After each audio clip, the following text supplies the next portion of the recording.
Sir తమిళనాట మరొక్కసారి భగభగమండే పరిస్థితి.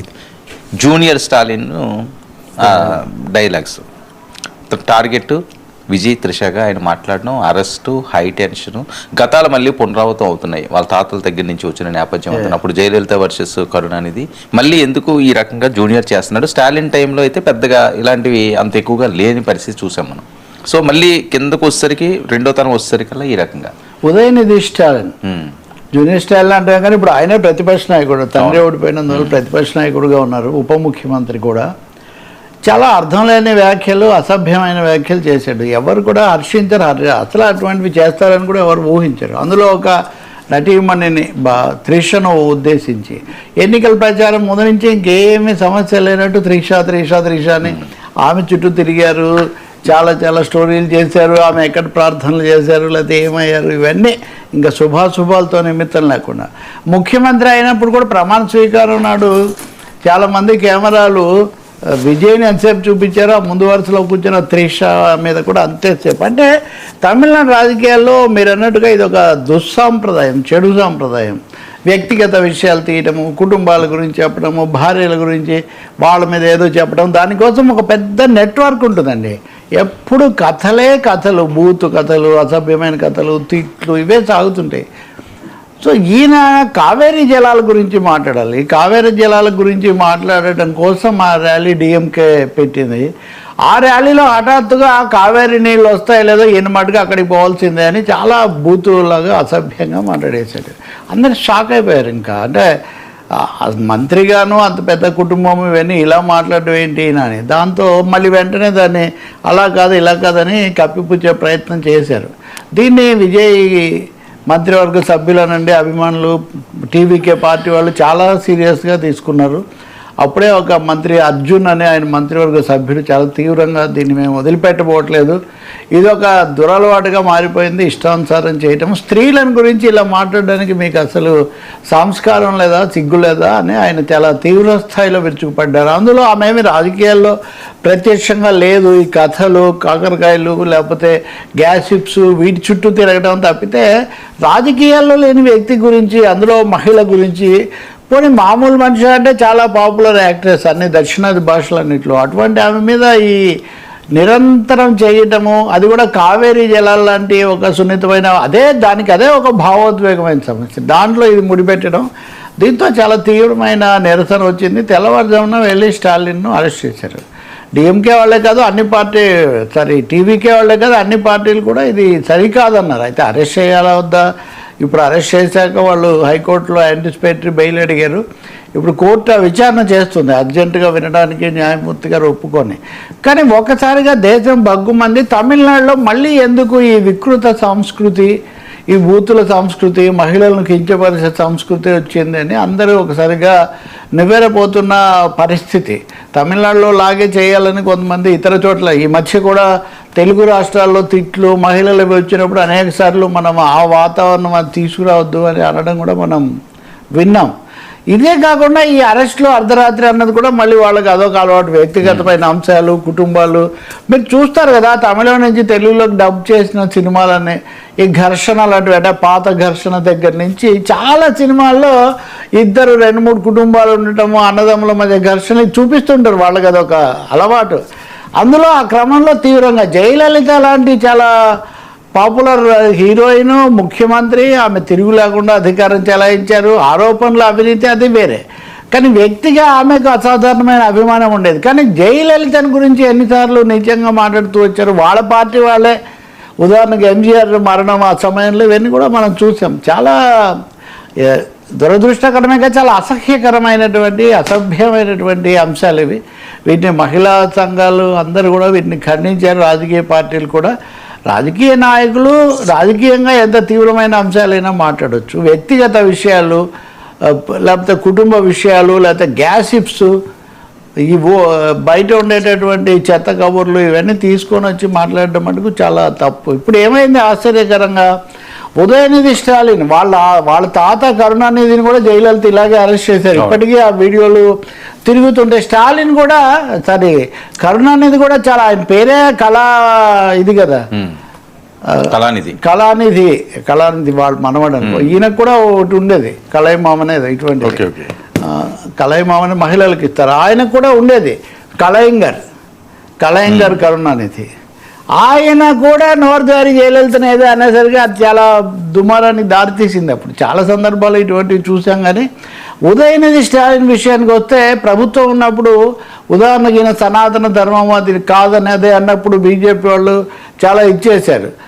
అలాగే బీజేపీ నాయకులు కూడా కొంతమంది ఎన్నికల ప్రచారం క్రమంలో త్రిష మీద వ్యాఖ్యలు చేస్తే దుమారం వచ్చిన తర్వాత వాళ్ళు వెనక్కు తీసుకున్నారు, ఇది చాలా తప్పు అని చెప్పారు.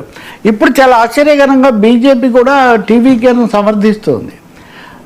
డిఎంకే ఇలా మాట్లాడి ఉండకూడదు, ఇది చాలా తప్పు, వీళ్ళు ఇలా మాట్లాడడం అని. అందుకని ఇప్పుడు చాలా కాలంగా ఈ అసభ్య పదాలు, బూతులతో తిట్టుకోవడాలు, లేకపోతే మహిళలను కించపరచడం అన్నది ఒక జాతీయ సమస్యలాగా ఇది మారిపోతూ ఉన్న పరిస్థితి. తమిళనాడు లాంటి చోట దక్షిణ భారతంలో చాలా కీలకమైన చోటు కదా, దీని పరిణామాలు ఎలా ఉంటాయి.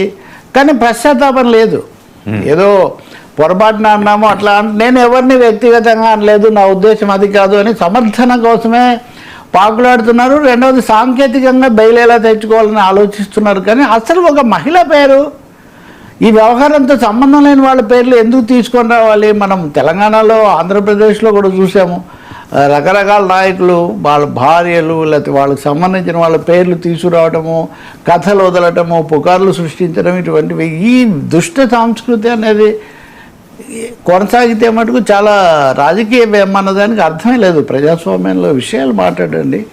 ఒకటి, డిఎంకే చాలా రోజులుగా కొంచెం వాళ్ళు ఊహించిన విధంగా వాళ్ళు షాకింగ్గా ఓడిపోయి టీవీకే రావటము, ఈయనకు మెజార్టీ లేకపోయినా ఇతరుల మద్దతుతో ప్రభుత్వం ఏర్పాటు చేసి స్థిరపడటం అన్నది డిఎంకే జీర్ణించుకోలేని విషయంగా ఉంది. మొదట్లో వాళ్ళు అన్నారు ఏది మేము 6 నెలల పాటు ఏమీ డిస్టర్బ్ చేయమని. కానీ 6 నెలలు కాదు, 6 వారాలు కూడా కాకుండానే వాళ్ళు ఏదో ఒక అభ్యంతరాలు, చిక్కులు పెట్టడం అనేది వాళ్ళు మొదలుపెట్టారు. దీనికోసం ఇప్పుడు రేపు నియోజకవర్గాల పునర్విభజన ఇది బిల్లులకు కూడా వాళ్ళు మద్దతు ఇస్తున్నారు. ఇప్పుడు కాంగ్రెస్ మీద వాళ్ళు దాడి పెంచుతున్నారు, టీవీకేను టార్గెట్ చేస్తున్నారు. బీజేపీకి కూడా ఆ విషయంలో రాజకీయంగా ఓకే, కానీ ఈ విషయంలో మటుకు వాళ్ళు బలపరచట్లేదు. ఉదయనిధి స్టాలిన్ ప్రత్యేకం కదా, ఈయన గతంలో ఈ మత రాజకీయాలు వీటి మీద మాట్లాడింది. అందుకని స్టాలిన్ మాజీ ముఖ్యమంత్రి, ఆయన హుందాగా దీన్ని ఖండించటము, ఇటువంటివి లేదని చెప్పడం చాలా మంచిది. ఏదో ఒక విధంగా పార్టీలు నోరుజారి నాయకులను లేదా బూతులు మాట్లాడిన వాళ్ళను సమర్థించడం మొదలు పెడితే ఈ విష సంస్కృతి కొనసాగుతుంటుంది. సార్, సౌత్లోనే ఈ రకమైన ఈ వాతావరణం కనిపిస్తుంటుందా సార్? నార్త్లో కూడా ఇదే పరిస్థితి ఉంటుంది. ఎందుకంటే సౌత్ అంశం ఎత్తున్నానంటే పవన్ కళ్యాణ్ గారు అవనియండి, లేకపోతే జగన్మోహన్ రెడ్డి గారు అవనియండి, చంద్రబాబు నాయుడు గారు అవనియండి, మళ్ళీ మహిళలను తీసుకురావడం, వాళ్ళు భార్యలను తీసుకొచ్చి మాట్లాడుతున్న నేపథ్యం. అవును, అది ఖచ్చితంగా ఒక విధంగా సౌత్ అన్నప్పుడు దక్షిణాదికి తమిళనాడు, అక్కడ సినిమా, రాజకీయము, సంస్కృతి, వీళ్ళందరూ అక్కడి నుంచి వచ్చిన ఇది నేపథ్యం. పక్కనే చిత్తూరు జిల్లా, ఇదంతా ఇది నిస్సందేహంగా దక్షిణాదిని ఇది ఎక్కువగా ఉంది. ఉత్తరాదిలో ఇంకో విధంగా వాళ్ళు తిట్టుకుంటారు. ఉత్తర దక్షిణ సమస్య కంటే ఈ చౌకబారు పేపరాజీ అంటారు పశ్చిమ దేశాల్లో. పేపరాజీ అనేది పాపరాజీ అని కూడా అంటుంటారు. ఇప్పుడు డయానా ఉంది కదా, ప్రిన్సెస్ డయానా చనిపోయారు. ఈ పేపరాజీ వాళ్ళు కెమెరాలతో ఎట్లయినా బంధించాలి ఫోటోల్లో అని ప్రయత్నిస్తుంటే పారిపోతూ ఆ వెంటర్ బ్రిడ్జి కింద చనిపోయారు. ఆ సమయంలో చాలా విషయాలు వచ్చాయి. ఏమన్నాడంటే, మీరు జీవితం అంతా కష్టపడి మీ సంపాదకులు సంపాదించే దానికంటే నేను డయానా కాను ఒక ఫోటో ఒక యాంగిల్లో తీస్తే నేను ఎక్కువ సంపాదించేస్తానన్న పద్ధతిలో మాట్లాడారు. అప్పుడు బ్రిటిష్ ఎడిటర్ సంఘం కూడా క్షమాపణలు చెప్పింది, ఇలాంటివి చేసాం మేము, ఈ స్టోరీలు ఇవన్నీ గ్యాసిప్స్ పెట్టి అని. ఆ పరిస్థితి తమిళనాడులో చాలా ఎక్కువ. తమిళనాడులో ఇప్పుడు కాదు, మీడియా కాదు, ఈ మీడియా ఇవన్నీ లేకముందు కూడా ఈ టేబులాయిడ్లు, చిన్న చిన్న పత్రికలు ఎంతెంత ఊహించలేని కథలన్నీ వదులుతారు. పత్రికల్లో వస్తున్నాయంటే బయట పెట్టేది ఎవరు? రాజకీయ నాయకులే వాటికి విలువనిచ్చేసి, ఇప్పుడు ఎందుకు జయలలితకు జానకి మధ్యలో నడిచింది అనుకోండి, ఎన్ని కథలు వ్యాప్తిలో పెడతారంటే అదొక దుష్ట సంస్కృతి. మీరు అన్నట్టుగా చంద్రబాబు నాయుడు గారి సతీమణి అన్నప్పుడు కానీ, ఇంకొన్నిసార్లు వీళ్ళు భారతిరెడ్డిని తీసుకొచ్చినప్పుడు కానీ, షర్మిల మీద పెట్టినప్పుడు కానీ, లేకపోతే ఇంకో చోట ఇంకొకరు కానీ, ఇవన్నీ చాలా పవన్ కళ్యాణ్ మరీ ముఖ్యంగా. ఆయన కూడా నటుడు, నేపథ్యము, ఆయన వ్యక్తిగత జీవితంలో ఆయనకున్న అంశాలు ఆయన అప్పుడు అన్నాడు కూడా ఒక మాట, ఆ సమస్య ఉన్నవాడికి తెలుస్తుంది. మీరందరూ ఎందుకు నోరు పారేసుకుంటారు, నేనేం కోరుకోలేదని ఈ పద్ధతిలో. సో పవన్ కళ్యాణ్ కూడా 1-10 సార్లు ఈ అంశాలు రాజకీయంగా విమర్శించండి, మత రాజకీయాలు వద్దనండి, లేకపోతే ఇంకొకటి అనండి. అంతేగాని వ్యక్తిగత జీవితాలు తీసుకొని వచ్చి వాటి ద్వారా ఏదో దెబ్బతీయాలనుకోవటం అది ఏమాత్రం మంచిది కదా. అప్పుడు కూడా జగన్ మొదట్లో అన్నప్పుడు నేను చాలా గట్టిగా ఖండించేవాడిని. విజయనగరంలో మాట్లాడారు 2019లో మొదటే ఉంటుంది నా వీడియో. తర్వాత మళ్ళీ వీళ్ళు శాసనసభలో చేసింది, మళ్ళీ వాళ్ళు చేస్తుంది. ఎందుకండి వాళ్ళు, నేను ఎప్పుడు చెప్తుంటే ఒక సామెత, మా ఊళ్ళో అందరూ పెద్ద మనుషులే కానీ తగాదా వచ్చిందే మటుకు పిల్లలు రావాల్సిందే, పిల్లలు తల్లులు రావాల్సిందే అని. ఇది చాలా అనాగరికమైన పాతకాలపు అవశేషంగా వచ్చిన ఒక దుష్ట సంస్కృతి. దీనికి స్వస్తి పలకాల్సిన అవసరం ఉంది. ఇటు అరెస్టులు అయితే ఇంకా వెంటనే అరెస్టులు చేయడం న్యాయమా, ఎంత వాళ్ళని చేశారా వీళ్ళని చేశారా అంటారు. అది ఎలాగో పరిష్కారం కాదు. ఇప్పుడు కోర్టు బెయిల్ ఇస్తే ఆయనకు బెయిల్ వస్తుంది, లేకపోతే ఇంకొకటి. కానీ ఈ ధోరణే అసలు ముందు మంచిదిగా, దీనివల్ల ఎవరు గెలిచింది కూడా లేదు. ఇందిరాగాంధీ గారి మీద కూడా అటువంటి చాలా చేస్తారు. ఆ విషయానికి వస్తే మన సోదరులు ఇప్పుడు పరిపాలిస్తున్న వాళ్ళు ఆ విషయంలో చాలా సిద్ధహస్తులు, ఏవేవో కథలు చెప్తుంటారు. అవన్నీ ఎక్కడ జరిగాయి ఎప్పుడు ఎవరికి తెలియదు. నెహ్రూ గారు ఎవరిని ప్రేమించారు, లేకపోతే వీళ్ళు ఎవరు, ఇవే కథలు. ఎప్పుడు నెహ్రూ చనిపోయాడు ఇంకా ఆ కథలు, నెహ్రూ కథలే ఇంకా మానేయలేదు. ఇప్పుడు విజయ్ని ఎలా వదిలేస్తారు? విజయ్ పాపులర్ స్టార్, ఆయన ముఖ్యమంత్రి అయ్యాక కూడా ఆయన సినిమా విడుదలై 200 కోట్లకు పైన దాదాపు తమిళంలో ఇటీవల కాలంలో రికార్డు. త్రిష అనుకోకుండా ఆమె కూడా చాలా పాపులర్ యాక్టర్, అందరు తెలుగు హీరోలతో నటించారు, అన్ని దక్షిణాది భాషల్లో నటించారు, కనబడుతుంటారు. ఆమె పబ్లిక్ లైఫ్లో కనబడద్దని మీరెవరండి శాసించడానికి? ఇప్పుడు త్రిష ఇంటి దగ్గర గడుపుతూ ఉంటారని మీరెవరు చెప్పడానికి? అసలు ఎవరింటికి ఎవరు వెళ్తారు, ఎవరితో ఎవరు మాట్లాడతారన్న విషయం చెప్పడానికి అన్నది ఇక్కడ రాజకీయాలకు దానికి ఏం సంబంధం అన్నది చాలా పెద్ద ప్రశ్న. త్రిష కావచ్చు, ఖుష్బు కావచ్చు, జయలలిత కావచ్చు, ఇంకో చోట ఇంకొకరు కావచ్చు, ఇష్టానుసారం ఆ రెఫరెన్సెస్ ఇవ్వడానికి, వాళ్ళను కించపరచడానికి. అదే అన్నారు అర్జున్ అనే టీవీకే మంత్రి, మీ కుటుంబ సభ్యుల గురించి లేదా అది కూడా ఇబ్బంది అనిపిస్తుంది. వాళ్ళు అన్నారు కాబట్టి మళ్ళీ అనొచ్చు, అది సమస్య కాదు.